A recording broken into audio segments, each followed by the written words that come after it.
Good afternoon, everyone. We are just getting underway for today.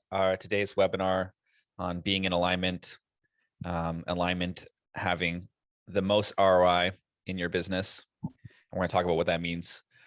My name's Devin, and I am the co-host. I'm the sidekick for today. Unfortunately, Jennifer couldn't be with us. Jennifer, the co-founder of Biswell Studio. But of course, we have Laurent Goldstein. And we're going to introduce Laurent in a second once everyone joins. So we'll just get underway in a few minutes here, and we'll get underway at 12 on the dot. Actually, it's 1 Mountain Time. I know a lot of you guys are coming from Alberta or a little bit more east. We're in BC. I'm on Vancouver Island, and Laurent's in Vancouver today at the office. And yeah, so we'll just do some general housekeeping. I just want to ask if people can see and hear correctly. So if you're having any issues with seeing us or hearing what I'm saying right now, you should be hearing my audio, but if not, let us know. You can let us know in the chat. Just make sure you chat to hosts and panelists. You can change that to everyone, so you can chat to everyone in the webinar. And if there's any technical issues, just let us know. We'll try to solve them before starting the class here today. And if you are in the chat, you can let us know where you're logging in from. And that would be great to know where you're all coming from. So like I said, we're just waiting for noon Pacific or 1 Mountain Time, and we'll start then.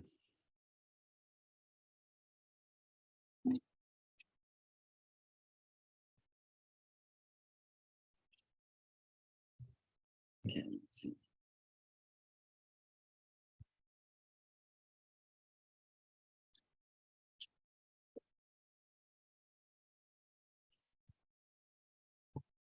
It's super hot in my office, and I can't adjust the temperature. That's Well, strange in winter. Is it just way too well, much? they just like overheat that building for some reason. I mean, Oh yeah. So don't wear any sweaters to work. No. Come in shorts.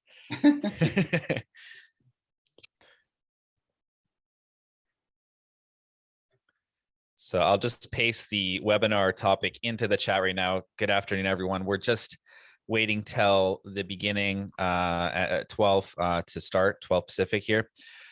Here's the topic introduction page for today. We're talking about alignment and creating a roadmap to success through mapping, what is alignment for you in your business, in your life, finding out what that is and moving towards in that direction.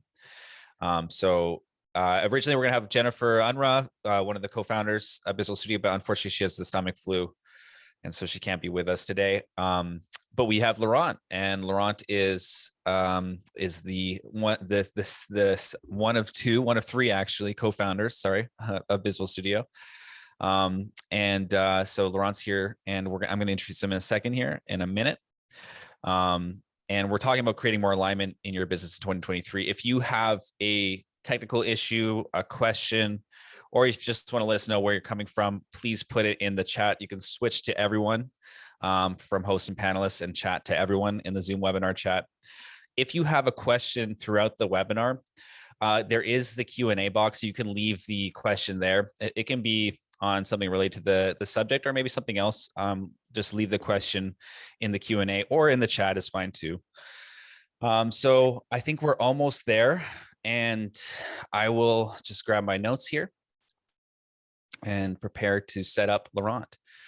So welcome everyone. Welcome to the Access Your Roadmap to Success with Biswell Studio. Create more alignment in your business in 2023.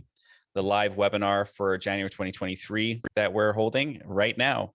Thanks for joining us. And my name is Devin Brugge, and I'm actually one of the first Founders Club's members, as I helped design the site with Laurent and Jennifer for Biswell Studio. But I'm part of the Founders Club. and I'm really excited. I hope that I see you guys in there one day soon. So that'd be awesome. But yeah, my name's Devin, and I'm a web designer. I'm living on Vancouver Island, and today we're going to talk about this topic of alignment and focus in our businesses. And today we're being led by Laurent Goldstein.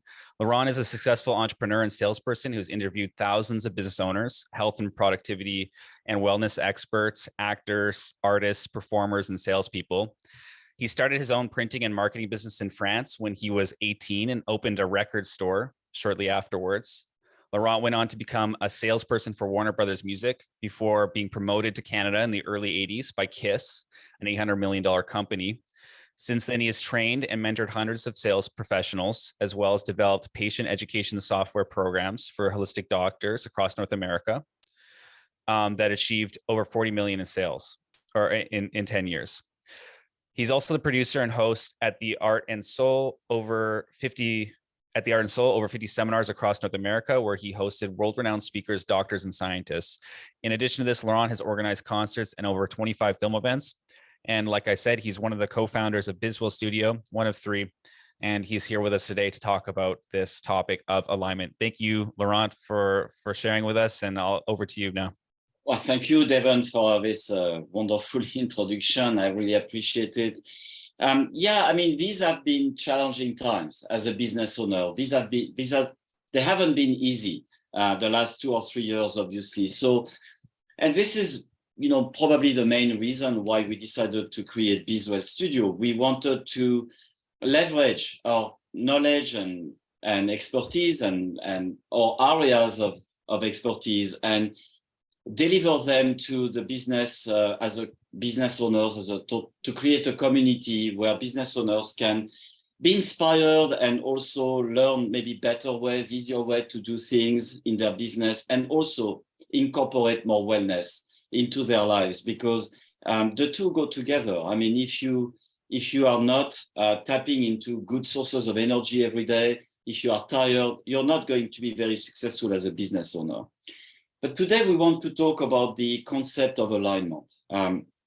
This is a very important concept because we really feel that if you're in alignment with what you're doing in business, you are going to serve your clients better and your business is going to be much more successful.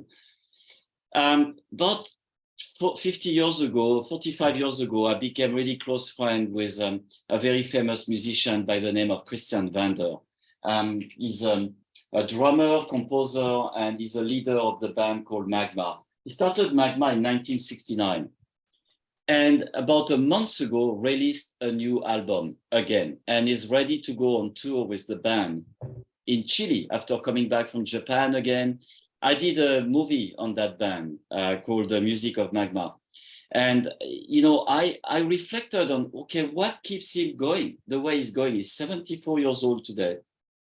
Magma, I mean, he's a musician, but he's also somehow a businessman, because Magma is also a business. I mean, it employs like 20 people between all the musicians, singers, the people who work in the recording studio. They have their own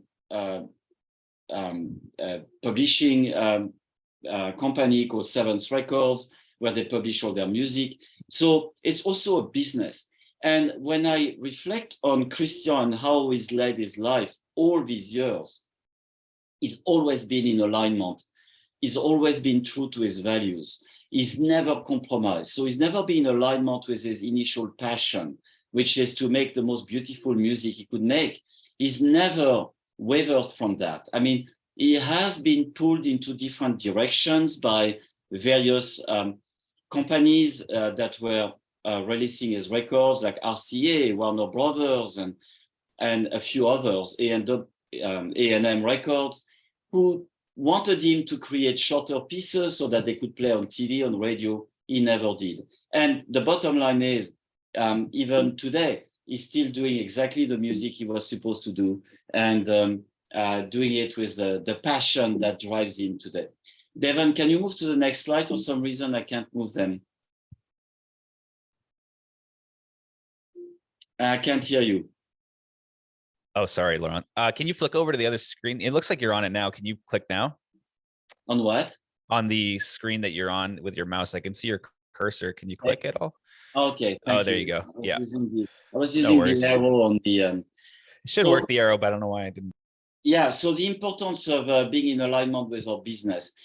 Again, reflecting on some very successful business owners. They like I take the example of Hector Tolle, for example, who started with that concept of the power of now, and really built an empire as an author, and all the things he's done very successfully, totally in alignment with his initial vision. I'm thinking about people like Richard Branson, who started with a vision with Virgin, initially Virgin Records, and then extended into, of course, Virgin Airlines and all the other business ventures that he's had. There's always been an undercurrent behind it, where he's really walked his talk. I mean that's a guy who's been, going into space and jumping off airplanes and, circling the world in a balloon. I mean, living a life that is really extraordinary and putting that culture into all the businesses he's done. And he's literally built an empire doing it that way.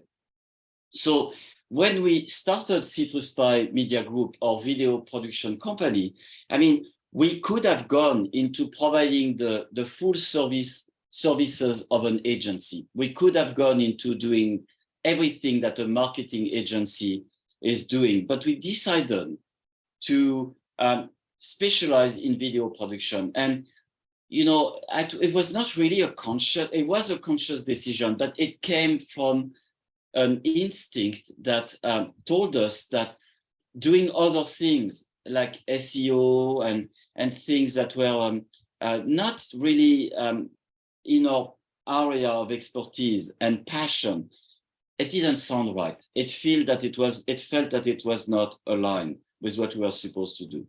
So this is why we decided to focus only on video production to really make sure that we were aligned with what we were supposed to do, basically. So recognizing the power of alignment in our life is super important. And I take the example of Tony Robbins. Tony Robbins started with his book, I think Unlimited Power, it was called, back in 1985 or 84, 85 is when he released it. And since then, he basically kept focusing on helping people overcome obstacles. He had amazing obstacles in his life, and he built an empire on that.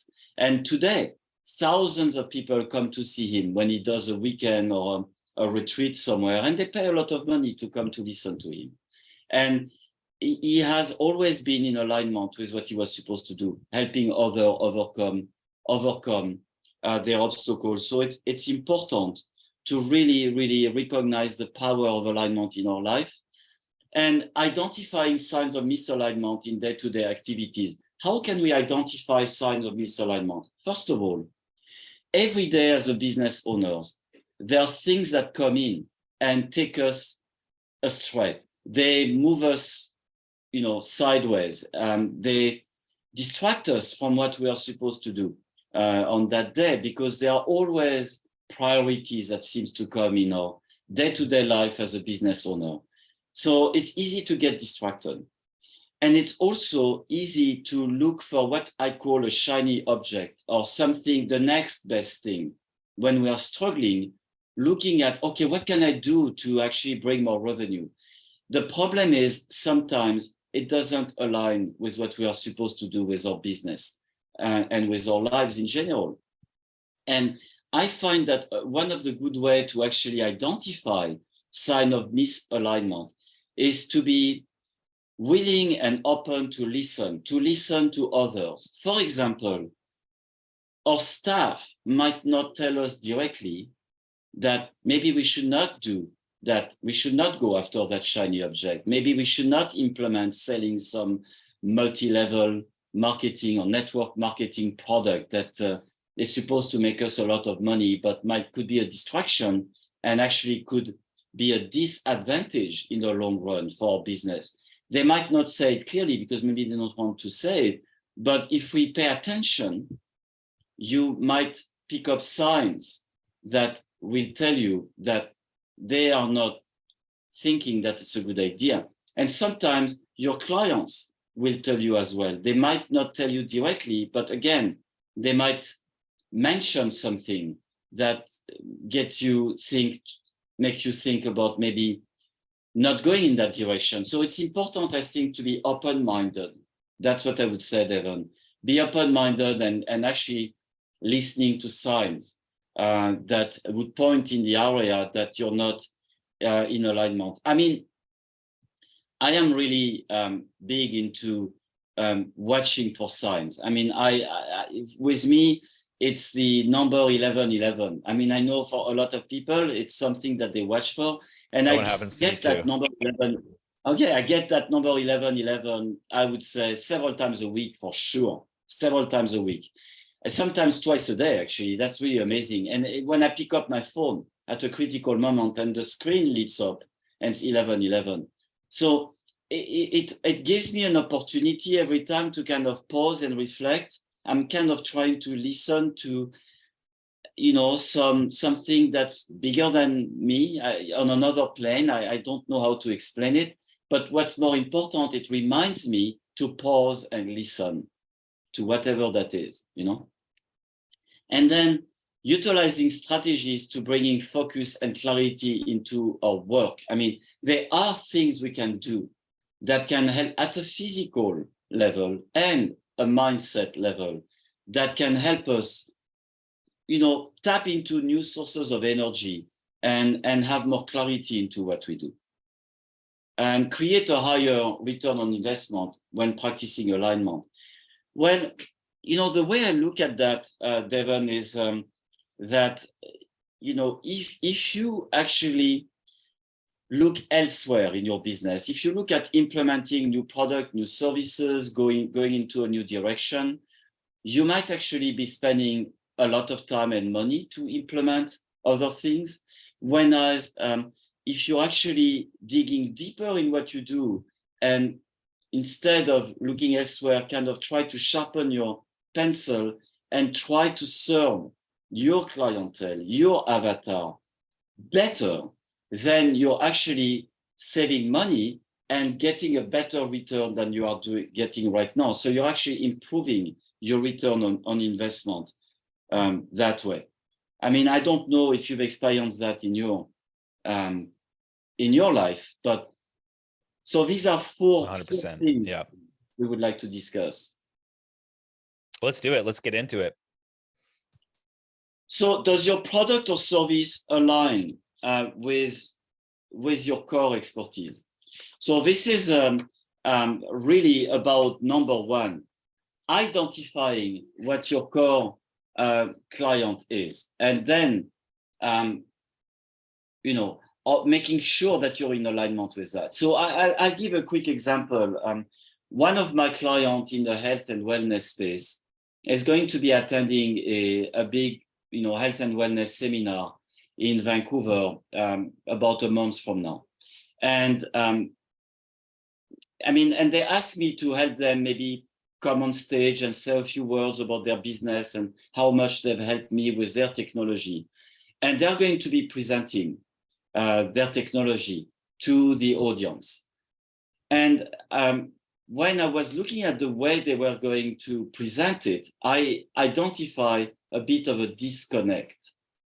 And I came up and helped them reframe the title of their talk by actually reflecting on who is the audience that is going to be attending that wellness show, that health and wellness event. And the audience are really people over 50 and are really 75% women.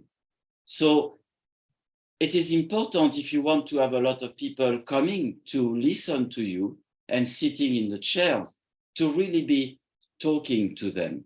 Okay, how? Well, you need to identify a problem that people in that age group, which is the age group who's attending, mostly women, what is the problem they all have in common? And see that your product, and explain clearly that your product and service will actually help solve that problem or mitigate or diminish that problem. And in that case, well, the majority of people attending a health and wellness show, they have one thing in common. It is a chronic pain, aches and pain. When you're over 50, this is something that is common. So if you do a talk to an audience like that, and if you have a product and a service as a business that helps with that issue, you should frame the title of your talk and introduce your talk by stating the problem, which in that case is chronic pain, so people can identify with it and show that your product and your service actually align with what they're actually dealing with, so that there is an alignment here with your audience and with what you are actually serving. So number one, whatever you do in business, you need to be razor sharp on who is your actually ideal clientele, or who are your clients, who is your avatar, and then really reflect on the fact that whether or not your product and service aligns with that avatar. And I think, Devon, I mean, one of the things when I first met you that really, really impressed me is that you were very, very good at identifying personas and identifying who is the ideal client. And could you share a couple of words about that for our audience? Thanks. Well, yeah, thank you, Laurent. That's really nice. You know, it's kind of the boring part in the marketing world. A lot of business owners don't like putting together those avatars, and some people don't recommend doing it at all anymore. But you do need to know there's like the big 5 M's of marketing, right? And definitely what is your market, and marketing is actually one of those M's. Who's your market? Who's that ideal persona? If you don't know who they are, for example, if you're trying to help coach people in a group mentorship program, you know, you need to know what are the learning roadblocks and problems that your your prospect has, you know, and then you need to know how problem aware or solution aware they are. And this is all marketing stuff. You may be familiar about this, but it's important to know where they are from, because you want to empathize ultimately with them. You want to ultimately, sales and marketing for me is about empathizing with your audience and providing the solution, the product that best serves them, right? And that's when there's a win-win, right, in those relationships. So, you know, the 5 M's of marketing, for if you have anyone wants to know, is the model, you know, is one, the business model. You need to know that. The market is the other, is what we just talked about. The message. So what is that market? What is that ideal avatar saying all the time? You know, and what's the message that can reflect what they're saying, what's either in their head, implicitly happening in their life, or external. And then the media, you know, how you're going to serve it, and the machine, the marketing machine, how you're going to automate it. So those are the 5 M's. But going back to the subject, you know, at hand, yeah, that the alignment has to happen in all those things. And with your ideal customer, you need to know, you know, what is the trade-off? What are they going to really get? And how is that going to improve their life? You know? So, yeah, that's important to know, Laurent. Yeah, I think you're right. I mean, the bottom line is that our clients or prospects are looking for something that is tangible and real, and will solve their issue, their life issue right now. So for example, if you are a coach, if that's your business, you're a coach and you do coaching online and in person, and you help mostly people who are in relationship, personal relationships. So you could have a statement at the top of your website in all your marketing that would say something like, we solve married relationships issues without years of therapy. So you actually have the problem in you know, whatever you do in your marketing, and you also have the outcome, which of course is a positive outcome, and that has to be everywhere. So the product and service that you market has to be aligned with your core expertise. I mean, that's very clear, but that means you also have to have some clarity on what is it that I really want to do? What is it as a business owner that I'm good at? What is it that aligns with my values? The values are so important as well, because if you market a product or service that is not aligned with your values, how can you be convincing. I mean, today, people are looking for authenticity. They want to deal with people who are real and who love what they do. They are looking for authentic business relationships and personal relationships.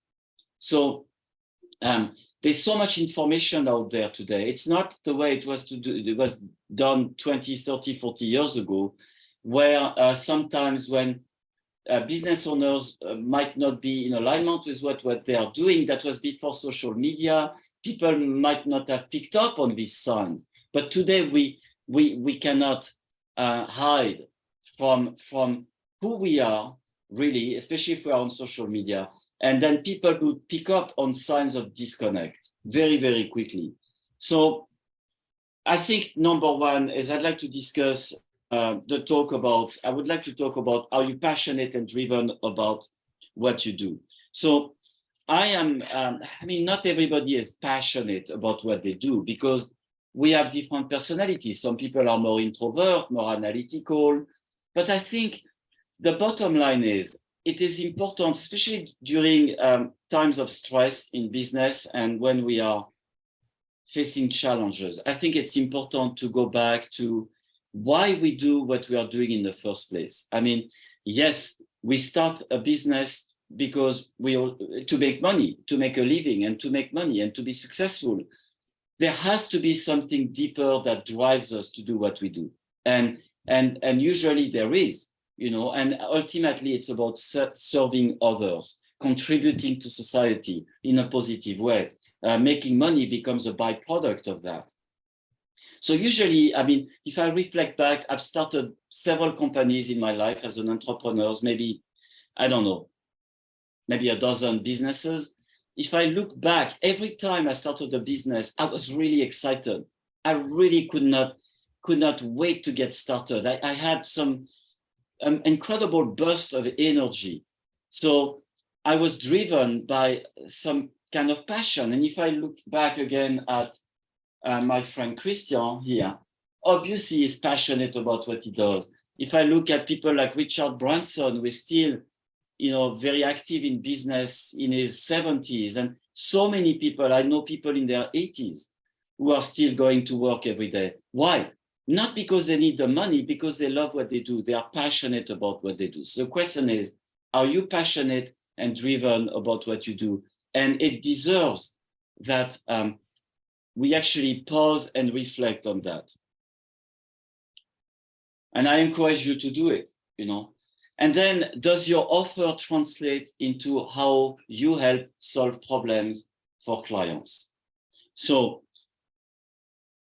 the idea is to align your product and your service in every marketing that you do with the problems that your clients have, so that they want to hear from you, so that they want to deal with you. Because if you don't make the connection between basically what you're offering and what your clients need, or what your clients really are, then you're not going to be successful to weather the storm. So I'll give you a quick example that I thought was actually quite impressive, and it connected well with me. I'll give you two examples of offers that translate into helping to solve problems or needs or wants from our typical clients. First example I'd like to use is my dry cleaner.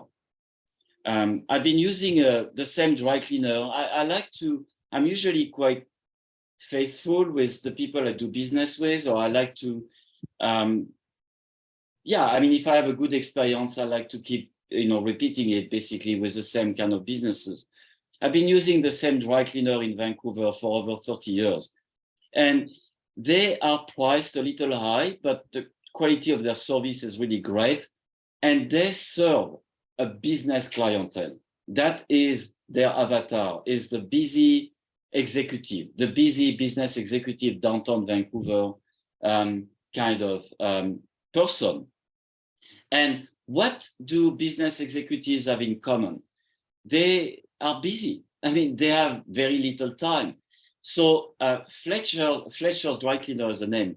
They've identified really clearly what their avatar is, what their ideal customer is. They've identified a problem that is common to all these typical clients, and they decided to bring a solution into their company, a service that would help solve that problem or reduce that problem. And so what they've decided to do is to offer a free pickup and delivery service for people's clothing. So it saves time for that busy business executive, which is a problem they clearly have. And that company, that dry cleaner, has been very successful implementing that new service. And it has helped them weather the storm of the pandemic and coming out of it well. Actually, they just opened a second location now. Another example is a company in the plant-based food space called Beyond Meat. Beyond Meat has become widely successful, and you're probably all very familiar with Beyond Meat. So I reflected on how Beyond Meat has been doing business. And they, first of all, clearly identify what the market they wanted to go after was. They identified that their market was not the market of vegans. Yes, I mean, sure, some people who are vegan are buying Beyond Meat, but it's not their primary market. Their primary market, as they identified it, is the people who want to transition, or people who want to incorporate more plant-based choices into their lifestyle. I would say they are more plant-based curious than anything else. So what they've done is they've created a product, a burger, that looks and tastes like a real burger that might not be appealing to people who are vegan, as an example. So they made that conscious decision. They decided to create a packaging that looked like a packaging of meat burgers. And they opted for channels of distribution where people who buy meat would go to, like the Walmarts and the Save On Foods and the big Safeways and the regular food outlets, and also the fast food outlets like A&W, for example. That's where they went. So they clearly created a product, an offer that translates into how they solve that need for that clientele. The need in that case was for them to actually try an alternative to meat. So I thought that was a really interesting example, and it makes us hopefully reflect on, okay, well, number one, are we clear on who we are serving? And number two, are we delivering our product and our service in alignment with what this clientele is actually expecting from us? Devon, did you want to add something to that? I think that's really well summarized. I mean, good example. I think it's just, I think what's resonating with me is solution first, right? I just keep thinking solution first. And it's like, the customer's always right. And that old saying, it frustrates sometimes you, as a business owner, you're like, why won't they just accept my product or service the way it is? Right. Well, it's like, well, you're not empathizing with them enough. There is a product or service that they want. It's in their, they have a dream, and they want it, and you have to fulfill that dream. So it's aligning with your customers and creating solutions and being win-win, right, with your customer. So yeah. So as an example, Devon, I mean, a lot of businesses, let's take the example of a health and wellness clinic, chiropractic clinic as an example. Of course, the pandemic was really difficult. It was quite devastating for so many small businesses. So let's say you own a clinic and you are struggling. You want to actually try to bring another source of revenue. And one of the way of doing it would be to go more online. Mm-hmm. So, for example, as a chiropractor, you might decide to leverage your knowledge after attending many conferences on, let's say, nutrition, all the things you've learned, and create a little program of weight loss program, a nutrition program that you could sell online to your existing patient base. Well, make sure that when you create that offer of that weight loss program or that nutrition program, that it translates into how you help solve problems of its clients. So the offer, the way you frame it, has to have the problem. It has to agitate that problem, let people say, yeah, that's a real problem. It really affects your quality of life. And then make sure that you're actually including the solution, the outcome, which is a positive outcome, into the way you frame your marketing everywhere. Yeah.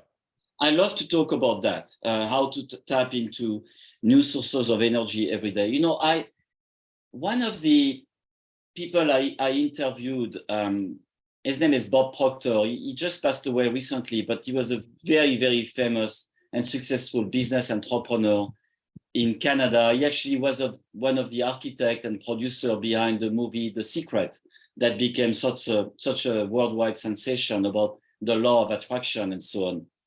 And I remember he flew from Toronto, where he used to live, to Marina del Rey in California with his private jet. And I interviewed him at the Ritz-Carlton back in 2015, I think it was, for a movie, Your Second 50, Rising Above the Fears of Aging. And at some point, we are talking about energy, how to maintain energy as you age. And he used a very interesting example. He was talking about a guy who comes from work at the end of the day, is just exhausted, doesn't really like what he does at work, is really fatigued and tired, and all he wants is to crash on the couch and watch TV. But suddenly his wife said, hey, why don't we go dancing? They love dancing. There is a dance tonight, I just found out today, and I would love to go dancing. Why don't we go dancing? So reluctantly, you know, he takes his kind of changes clothes, and here they go, and they go to the dance hall, and now they are on that dance floor, and they start dancing, and suddenly the guy is not tired anymore. You know, this dancing, and they dance until midnight. What happened? I use my example too. I love table tennis. I'm passionate about that sport. I've played table tennis all my life. And I try to practice 3 or 4 times a week regularly. And of course, there are times when the club is open. I have some players I know I can play with, but it just coincides with the time I'm just exhausted. I'm really tired. And I'm thinking, what the heck? Like, there's no way I can go play today, you know? But I force myself. I pick up my gear and I go, you know? And then I do a few, you know, warm-up exercises. And I pick up my racket, and here I am in front of the table. And as soon as I start playing, the fatigue disappears. It's like a miracle. It's incredible. I was exhausted. I'm not tired anymore. So, and I know so many people out there who are in our audience, maybe listening, will relate to that as well. So I think that has to do with mindset. When we love what we do, we suddenly, you know, the energy just comes in. So there are things you can do at a physical level. For example, one thing that works well for me to give me energy in the morning, I like to take a cold shower. That's an example. I usually go very hot, and I finish the shower with a couple of minutes with very cold water. And it seems to stimulate, you know, suddenly my energy at the physical level and even mental level as well. It gives me a burst of energy. Another thing I like to do is drink matcha tea. So I usually make a big matcha latte in the morning, and I drink it throughout the morning. Sometimes I do another one in the afternoon. Matcha has very interesting properties. And if you buy matcha, make sure it comes from Japan. It has caffeine, not quite as much as coffee, but it also has L-theanine in it, which helps with mental clarity and also helps calm the brain. It cuts out some of the noise, you know, in the brain. And the energy is delivered over a longer period of time, not like coffee where you get that rush, but then you crash.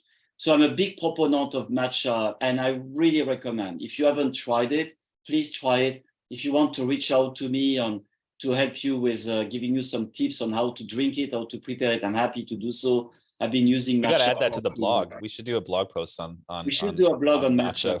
The other Yeah. thing I recommend is the food you eat. I recommend definitely to cut back on carbs, especially in the morning or at lunch, because it makes you tired after, after you eat it, and meat, dairy, proteins during the day, maybe cut that back a little bit and eat more plant-based food, more salads, more greens, more fruit and vegetables, because it makes you feel lighter. It's easier to digest and you're still getting the nutrients. So that's what I would recommend as far as tapping into new sources of energy every day.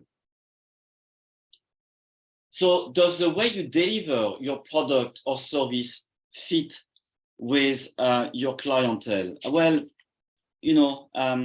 number one, you have to know what your clientele can afford. So if you create a product that costs way too much money, or a service, if you deliver a service that your clientele cannot afford, or the vast majority of your clientele cannot afford, well, you're missing the mark, obviously. You have to, again, understand where your clients come from and make sure that you deliver the product according to what they can afford. That is like super important.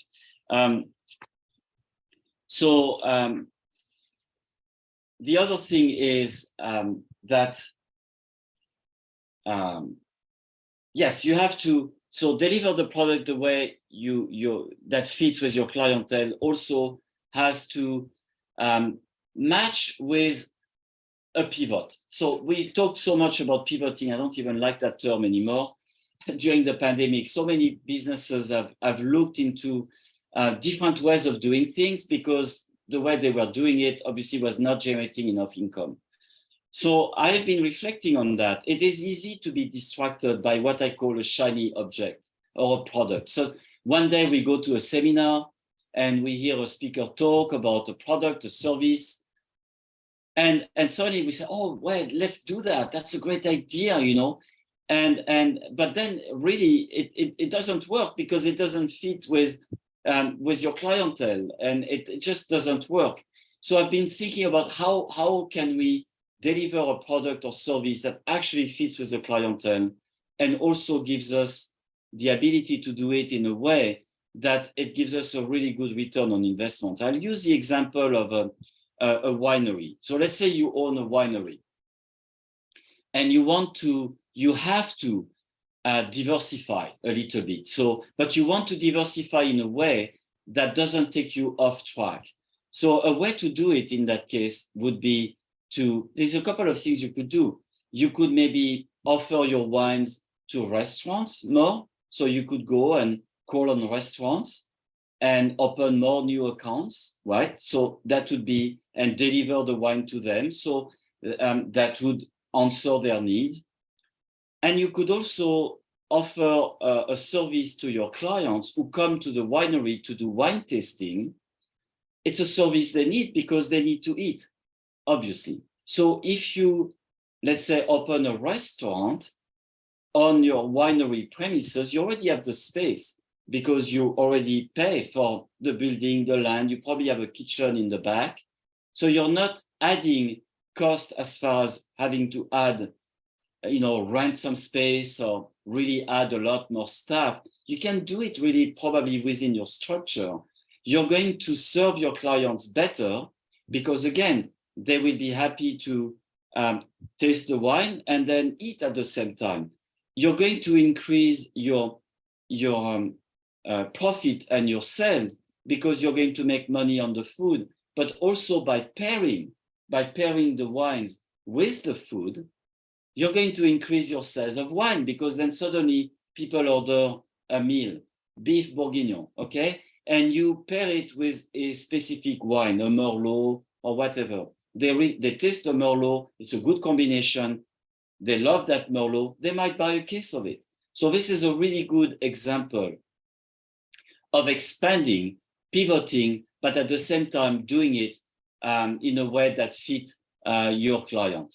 So I think that is very important to reflect on that, and reflect on ways to answer the needs of your client, not go astray from what you're supposed to do, and doing it in a way that gives you the maximum return on investment. Do you want to add something to that, Devon? Well, I just think about, because I'm in the web design world and I'm a business owner with a small web agency, but web agencies that came around in 2016 really is when the model really started to be a real model, and lately it's changing quite a bit, to especially with the kind of people that are like home services businesses. They don't have a lot of money, for example, to put up front, but they need a lead generating website. So changing your model to more of a payment plan or a subscription over a long period, like 24 months, where the business owner doesn't have to put in the money up front, but they get the results in the first 2 months, and then they can just pay for their website, pay the real value of the website. That's one of the ways that, web designers are redoing their services right now, because there's a lot of people who need really great websites. You look around, you see the websites aren't very good. They're not modern up to the standards of 2023, but it's an investment still to do a website. So anyways, that's one of the things that brought up, and that I'm thinking about, is how you deliver those services to people. Thank you. That's a good example. And I'd like to segue talking about your team. We kind of talked about it a little bit earlier as well, and I was mentioning how important it was to listen to signs, that might tell you that you're not in alignment with what you're supposed to do, or what your clientele is expecting from your company. So, a lot of businesses really pride themselves in offering good customer service. And I really believe that customer service starts with your team being happy to work in the environment that you've created with your company. Your company is an ecosystem. It's another world that they have beside their family life. So the question is, does your team stand behind your vision? Well, sometimes they do, sometimes they don't. But it's important to make sure that you put all the odds on your side to make sure that your team stands behind your vision, because if they do, then they are going to be happy to work and come to work every day. You're going to lower your turnover rate, which is so important today at a time when it is so hard to hire, good quality staff. And also you're going to have better customer service. Your customers are going to be more happy, because when they come, they deal with employees who love what they do, because they like to come to work. So how do you know if your team stands behind your vision or not? Well, I recommend two things. Number one, I recommend as a business owner that you position yourself as a true leader, right? And what does a leader do? A leader inspires, a leader motivates, a leader leads by example, a leader listens. A leader gathers the team on a regular basis. I would recommend once a week, whether it's on Zoom for some of them or in person for others, and talk about the achievements, the recent achievements that the company has done, in the last week or two or last month. Talks about the vision in the future, remind them of the big picture, right? And also talks about, I would say, the good, the bad, and the ugly. I mean, it's not always rosy. I mean, there are things that are negative. It's okay to mention it head on and explain how we are going to overcome as a team, as a group, as a leader, as a business owner, the challenges. So that's one thing. Really, really have regular meetings that are empowering for your team. And then the other thing I recommend, reflecting back in my life as an entrepreneur, I remember times when, one day I would come to the office and then I get a note, or I see an employee that they are leaving. They go somewhere, and I had no idea that they were going to leave, that they were not happy. My mistake. It means that I was not really listening. I didn't pay attention. So I recommend that you have regular one-on-one meetings, that you invite your employees. That doesn't matter what level they're at. It could be the janitor, it could be your sales manager, it doesn't, or anything in between. And maybe go for lunch with them one day, or invite them into your office and have a chat to find out how they're doing at home. Do they like what they do? How is the environment in the office? What else would they see? What ideas do they have? That will make a huge difference in your company. And these are things that do not cost anything. It's about capitalizing on your team. I remember, and even it's just the way you call them. Like, for example, I don't like calling the team the staff. And I think Whole Foods started that. It's a company that, if you look at Whole Foods, their marketing is they talk about team members. They don't talk about staff, So I think just using the power of words, talking about team members, it feels more inclusive for people, They feel that they are part of a team, like a sports team, and the business owner, the leader, is acting almost as a coach. So, that's what I wanted to talk about, that in the team.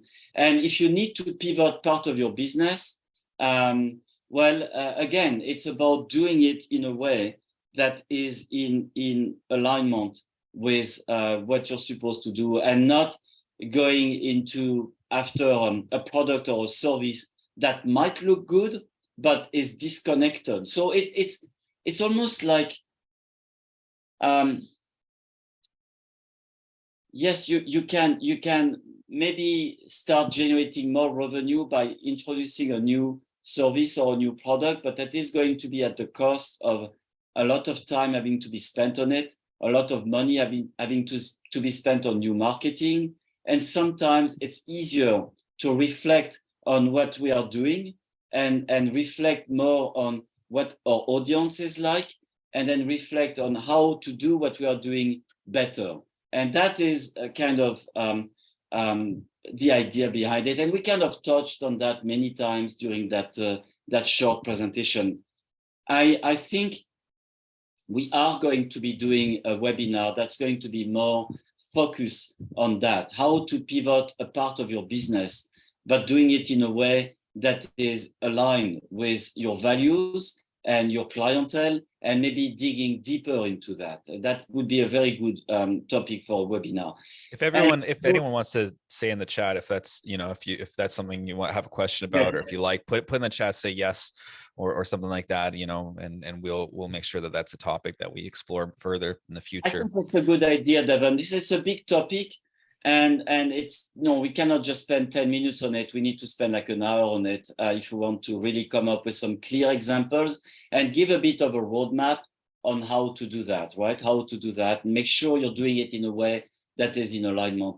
And, ultimately, does your business align with the lifestyle you strive for? I think, again, I come back to Bob Proctor, who kept working until he was in his, late 80s, until he passed away. He was still working, a very brilliant man, brilliant mind as well. Does your business align with the lifestyle you strive for? And Bob Proctor said, if you love what you do, you don't work a day in your life. If you love what you do not work a day in your life, because you come to work, you love what you do, you're passionate about what you do. Why would you even want to retire? So a lot of people who are very successful are still doing what they do very late in life, not because they need the money. I don't think somebody like Keith Richards from the Rolling Stones needs the money. He's 80 now, 81, whatever he is. Ringo Starr, Paul McCartney, I can name. I love music, so Van Morrison, all these people, my friend Christian Vander, they love what they do. So it's their lifestyle. Their lifestyle is what they do, and they keep doing it because they just love it. And at the same time, they generate money from it. The money comes through, it's almost like a byproduct, So ultimately, it's about having a lifestyle that is in alignment, with your business, and your business is almost an extension of your values, and you put a lot of who you are in your business. I think, and you should. So by doing that, you're going to attract people who are aligned with your values and who you are. And you're not going to attract everybody, but should you? Probably not. There are other companies that maybe are better suited for people who might be looking for a product or a service that is slightly different than what you do, or a product or a service that is delivered in a different way. But the thing is, I think it's important to come at it from a place of abundance and not scarcity. Yeah. So if you're not in that place, that place where you're feeling like you're in alignment, what are some of the things you could do to sort of shift it in the next quarter or two, Laurent? Or maybe is it something that if you say you're like 50 or 60, you have a business, you're a successful business owner, you're still not liking it, you still love business. I can think there's so many ways to apply your interests now in our digital age to find an audience and create a new business if you wanted to, So there's ways to realign. There's some dramatic ways, there's subtle ways. What are some of the ways that you could, if in the next quarter, if you had to build a roadmap for yourself to build realignment? Well, one of the things you can do is join a community of people who have same interest, who can help you because they face the same challenges. And obviously, if you haven't joined the Founders Club, the Founders Club, is kind of what we are doing. We're building a community of people who are like-minded and are facing some of the same challenges and are looking at improving their life and their business life as well. And sometimes it means that you might leave everything you were doing behind and start afresh with a new concept, a new idea, and build a new business. And that can happen too. And I'd like to say one thing: it's never too late. It is never too late. Do not think that because you're in your 50s or your 60s or even older, that's too late to do it. It's not. Another thing that you should be doing, in my opinion, is listen, but without being influenced. Listening without being influenced. It's a little tricky, but I think it comes with having an open mind. So listen to what you might hear from some of your team members or some of your clients, some of your friends and family, but without really necessarily being influenced. In other words, you can listen, really listen without judging, and then feel, does it resonate with me? Does it resonate with what I really want to do? Does it resonate with, my values? So, and if it does, yes, implement maybe some of these things. But if it doesn't, really listen to your gut, your instinct, and go back to why you're doing what you're doing in the first place, because it's so easy to get distracted. Why are you doing what you're doing? Does it still feel right? Does the place where you were at when you started your business, if you tap back into that initial energy that you had back then, can you still manifest that in your life today and in your business today? So that is a bit of an exercise I would recommend people would do. One of the things, the topic for another webinar. That was really, I think that was good advice. I think one of the things, I think when I think about being an overwhelm, because it happens all the time, there's a whirlwind in everyone's business, right? Where you can just get in a state of overwhelm, really bad for you, because then you can freeze and then you're not making good decisions or you're making bad decisions, not smart ones. So, you have to constantly ground yourself, do little resets throughout the day. Community really helps, the inspiration, getting back to that inspiration, that passion, like you're saying, for me, is how I can reignite that in myself. Because, that whirlwind is the problem, for me, and that state of overwhelm that can happen. And, I had a business mentor, who was actually not really a business mentor. She was a friend of a business owner. And she just told me one day, she said, if you're spending money on your business, and you're not seeing results, you have to ask yourself, is this fun? Because you should still be having fun if you're really investing and doing the right thing. Yes. Even if you're losing money on what, you're starting, you should have a roadmap and a strategy and a plan. But for example, if you think that, it's not going the right direction, ask yourself, well, am I out of alignment, with my passion, with what with my customer, with who I'm targeting, with the message? Where's the misalignment going on? So, well, yeah. Thank you thank you for bringing that fun element, Devon, because it's something I forgot to say. Yeah, it's important to have fun. I mean, you know, I love to quote the following. We should not take life too seriously because we won't get out of it alive. Yeah, Anyway, totally. so, It's a you know, good so I think reminder. it is important to always keep that in mind. And yes, we are on this planet for a short period of time, really. And we should make sure that we try to enjoy. Going back to, I mentioned Eckhart Tolle at the beginning in The Power of Now, making sure that we try to maximize every single day of the week and every single hour of the day. And yes, and bring some fun into it. And sometimes there's good energy that comes out of humor and fun as well, you know. So thanks for saying that. I think we need to wrap it up. Yeah. You know, I'm sorry that Jennifer was not with us. She really had a lot to contribute to that webinar. So it was not as smooth as I wish it would have gone, because again, I was missing that voice of Jennifer. I really thank you, Devon, for I think we had some good coming. advice. Michael in the Q&A says good advice, Laurent. Early on in the discussion, he said it was what you were delivering was great knowledge for him. So That's nice that's to hear. awesome. Yeah. That's nice to hear. Well, thank you very much. We want to come more often with these casual webinars where we exchange ideas, we share some tips and some concepts based upon what we've experienced, and hopefully together we can become better at doing business the way we do it, and better at serving our clients. And that's the idea behind it. That's my desire anyway. Thank you so much, Laurent. Devon. Thanks everyone for joining. Okay. We're going to close now. If anyone has any questions, I don't see any in the chat.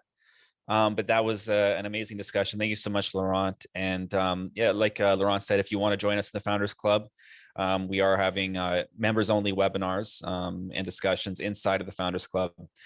There's also Laurent's Cash 22 program, which is inside the Founders Club as well. And it's all about sales, cold calling, all bunch of just systems and great ideas and inspiration for how to create sales, which can be a challenge with any business. So check out the Founders Club, and I did post a link in the chat. You can see it there, and hopefully we'll see you inside. And that's all for now, folks. And thank you so much again for joining, and have a wonderful day. Thank you very much, Devon. Bye for now, everyone. Bye.